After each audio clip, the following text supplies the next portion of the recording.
Good morning, good afternoon.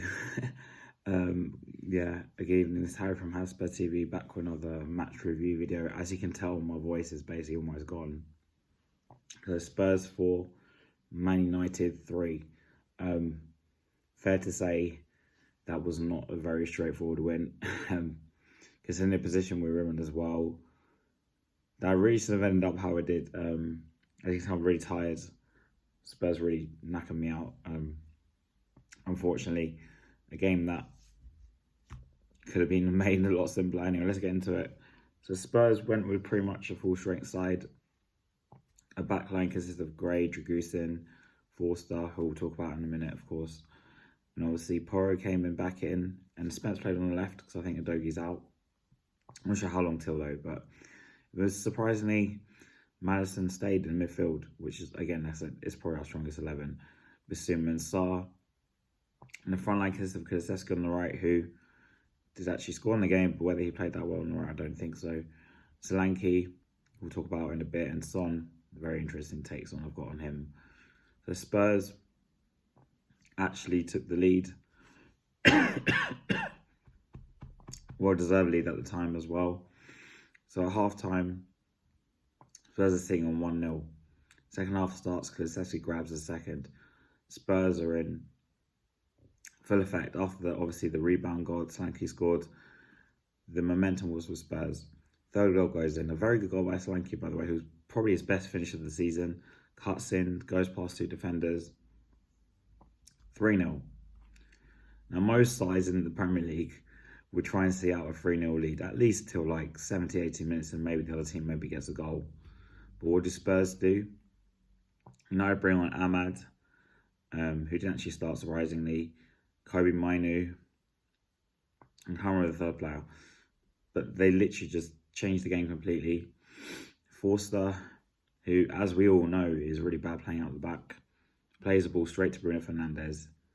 He's squared to Zerki, who was actually the third player who got brought on for Highland, who scores a goal. Second goal comes in from Ahmad.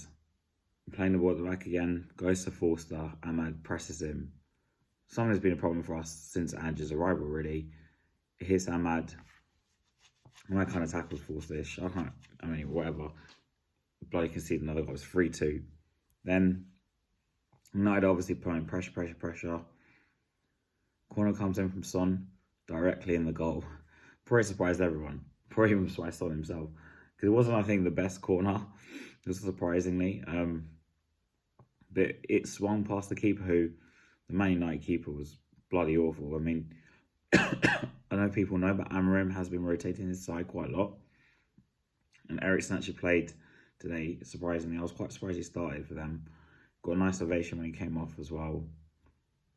But obviously once Ahmad came on and Mainu came on, that's not a problem starting for Spurs. And Spurs are just going to cope. And then off a set-piece goal, which apparently was a fixed set-pieces, Spurs could see the third. And obviously there's a few minutes left. And thankfully it was only a few minutes, because I think United could have probably got out before. But our manager, our great manager, comes out with some nonsense, In his post-match he goes, well, didn't you guys, are you not entertained? Well, no, as a neutral, they're probably entertained. But as a Spurs fan, I'm not entertained with that. I'm sorry. You're 3-0 up at home. Not just away from home. Like, maybe away from home, you could argue you might lose it, because obviously the crowd can go against you. But we're on at home. You should be able to see the game out.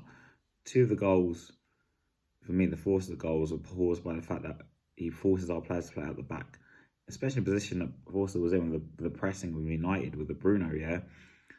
And then it's ironic, because after that, he started playing it long. It's like, but we're 3-0 up. We don't have to play it. We play ourselves into trouble so much. As for the third goal, some people might say it's a consolation for United, but it's another set-piece goal we conceded. So for me, the same problem still I hear from last season. We just papered over the cracks.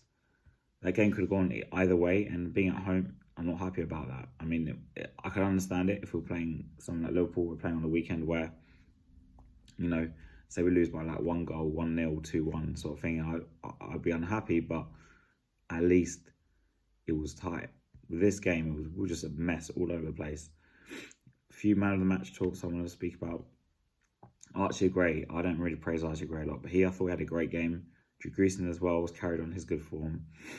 As for the wing backs, I know Porro got sort of like involved in the first goal, but I didn't think he was good. Spencer, on the other hand, he kind of took his opportunity. I thought he was pretty good tonight. Midfield, Bissouma, it must have been his day today because he was playing really well. Saul again was kind of like 7 out of 10. Maddison, yeah, we did win the game, but I don't think he was that involved. Lezeski on the right, he got his goal. Took it kind of like tapping-ish wise, but I don't think he was his best on the right. I think he really struggles. And the goal wasn't really off the right. It was kind of like in the middle anyway. And then as for the Son goal, like I said,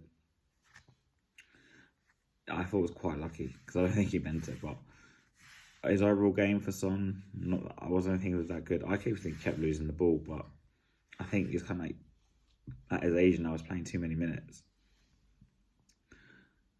And Solanke, I have no complaints for Solanke. Did his job, got his 2 goals. His work rate was great, but I felt like today he kind of managed himself a lot better, and he deserved his 2 goals, especially the second one. The second one I was a lot happy about because he scored a lot of tap-ins this season, and the second was the first goal I've ever seen him create himself. I'm not saying, you know, like Harry Kane used to completely, but that was the first goal I've seen him create himself. So Spurs going to the semi-finals. Liverpool, home leg first. I think it's in January. We've actually got the FA Cup then as well. It's Tamworth in like the 4th as well. So a lot of cup games, and Europa League still going on. So it's going to be the games don't stop now. We can't, you know, don't have against this Liverpool. I think we're playing the away leg first.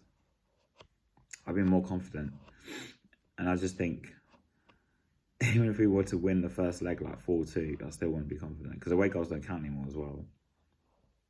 And we just have to find a way to maybe go to Anfield. Maybe if we win the first leg somehow, go to Anfield and maybe just try and grind out a draw. Not that we could.